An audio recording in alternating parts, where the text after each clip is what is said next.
joguei futebol. Eu fui ficar mais solto quando fiquei rapaz. Aí eu saí do internato, fui para o Colégio Andros, com 15 anos. Aí, segundo a minha mãe dizia, segundo ela, eu floresci, porque eu era muito quieto mesmo. Eu era quieto, tímido. E segundo a minha mãe, eu de repente mudei. Deve ter sido uma compensação um pouco maníaca daqueles anos em que eu fiquei guardado. Porque eu fui um rapaz esfuziante, joguei voleibol no Fluminense e brincava. E aí foi um período assim mais solto.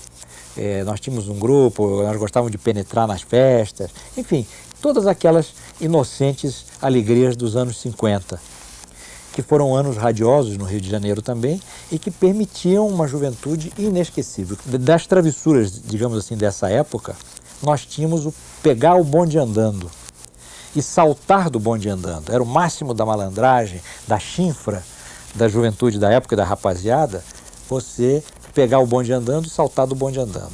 Realmente era perigosíssimo. Os pais viviam com pavor disso. Mas todos nós pegávamos o bonde andando e saltávamos do bonde andando. E a grande chinfra era saltar de costas, ou seja, na direção, com o corpo virado na direção inversa que estava o bonde. Eu me espatifei a primeira vez, depois só saltei de frente. O jornalista quase nunca pode viver de um só salário. Hoje há uns jornalistas muito bem pagos, mas o jornalista médio sempre tem que fazer um bico aqui e ali, porque as empresas, elas pagam o suficiente para você não sair delas, não poder abandonar aquele emprego, mas alguns graus abaixo da sua necessidade. Então, o jornalista vive de fazer... houve uma época que eu dizia que eu escrevo para fora, né? Assim como no passado, quando se perguntava, sua mãe o que faz? Minha mãe costura para fora. Então eu dizia para os meus filhos, olha, se perguntarem o que o seu pai faz, meu pai escreve para fora. Porque eu, para justamente formar um salário, sempre tive que escrever para 2, 3 lugares e estar permanentemente aí abrindo frentes e caminhos.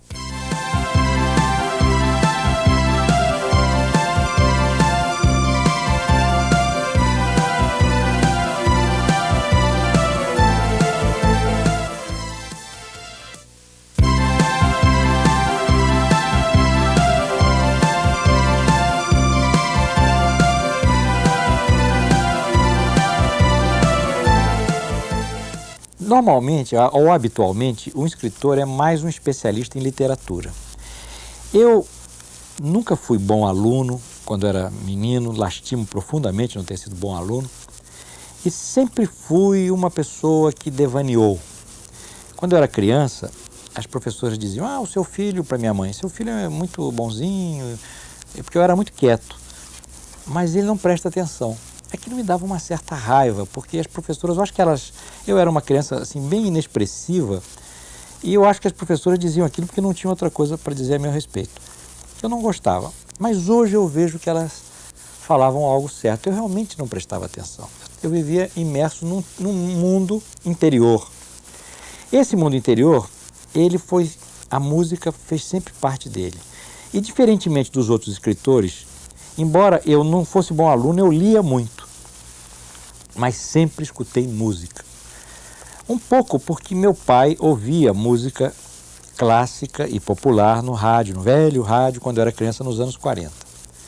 Depois, quando eu fui rapaz, eu fui trabalhar na Rádio Ministério da Educação, fui redator, fui locutor, fui narrador lá. E na Rádio Ministério da Educação eu tive um contato muito profundo com a música, mas é verdade que eu já apreciava. E curiosamente, diferentemente dos outros escritores, eu conheço muito mais música do que literatura. Digo isso até com certo medo, mas é verdade, eu tenho que dizer a verdade. Eu conheço música, eu conheço. Literatura, eu sou um iniciado. Leio muito, estou sempre lendo alguma coisa, mas eu vejo, por exemplo, eu sou amigo do Rubem Fonseca desde rapaz. O Rubem devora livros com um apetite insaciável, com fome de estivador. Deita, às vezes, lê um livro quase num dia. Eu não consigo, eu leio mais devagar. Enfim, eu leio bastante, leio desordenadamente. Prefiro ler o que não está na moda. Eu gosto de ler para trás. Não coisas antigas, mas coisas que desapareceram da primeira linha. Então, eu não sou uma pessoa lado a lado com o pensamento literário contemporâneo, não. Em compensação, eu estou muito mais no sebo, do que na livraria. A música é o meu alimento, é a minha vida. Eu não faço nada sem música. Eu escrevo com música, ouço música o dia inteiro. Eu durmo com o radinho ligado. E tudo isso faz parte de um universo que me retira do real e me põe dentro de mim mesmo. E por outro lado, a política me repõe no real, com todas as suas regras, com todas as suas cruezas.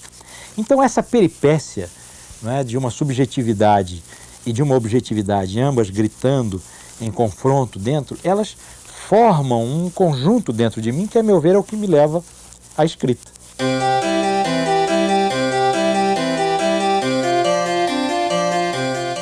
A minha procura de Deus é sofrida desde a infância. E eu vivi um conflito permanente entre a razão, que não me conduzia a Deus, e um sentimento interior que me conduzia à certeza de uma ordem superior. Sempre vivi essa alternativa, inclusive dolorosamente, durante muitos anos de minha vida.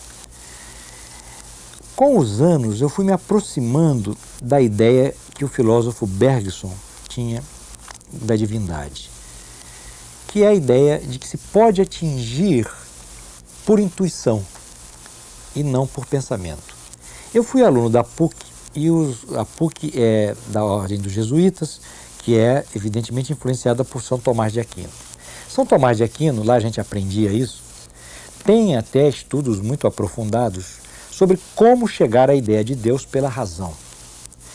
Eu não sou ninguém para me colocar diante da sapiência de São Tomás de Aquino, mas eu nunca consegui chegar a Deus pela razão.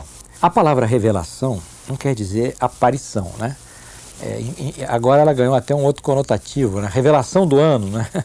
Como se fosse algo que aparece. Revelação quer dizer quer dizer de novo, velação. Velar é tapar. Essa é uma captação notável que a religião fez. O que nós temos de Deus é uma revelação, ou seja, a nossa mente às vezes atinge por instantes, por segundos, numa fagulha, ela atinge a possibilidade de uma dimensão superior. Mas imediatamente ela se vela, porque não foi dado a ela conhecer. Esse é o sentido profundo da revelação. O sentido da revelação não é o sentido da aparição. Isso seria a diafania, algo que aparece, que surge. Esse sentido da revelação eu por vezes tenho. E quando consigo, ele é de uma geração de energia interna, de uma pacificação, mas logo se vela. É um instante de contato com o mistério que de repente se fecha. Eu faço orações porque eu acho que a oração é uma oração muito minha, muito pessoal. A oração é um modo de expandir no universo vibrações positivas, de se falar para uma instância superior a nós. Enfim, ela tem alcance que a gente mesmo não sabe. Ao mesmo tempo ela é pacificadora. O que me faz realmente me aproximar dessa fé geral assim, é o fato do mundo existir. Quer dizer, o fato de que existe significa uma ordem fora de nós, porque nós não seríamos capazes de criá-lo.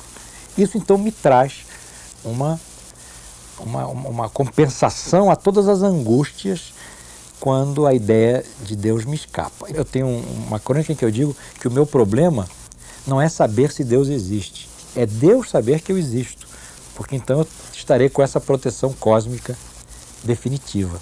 E até acredito que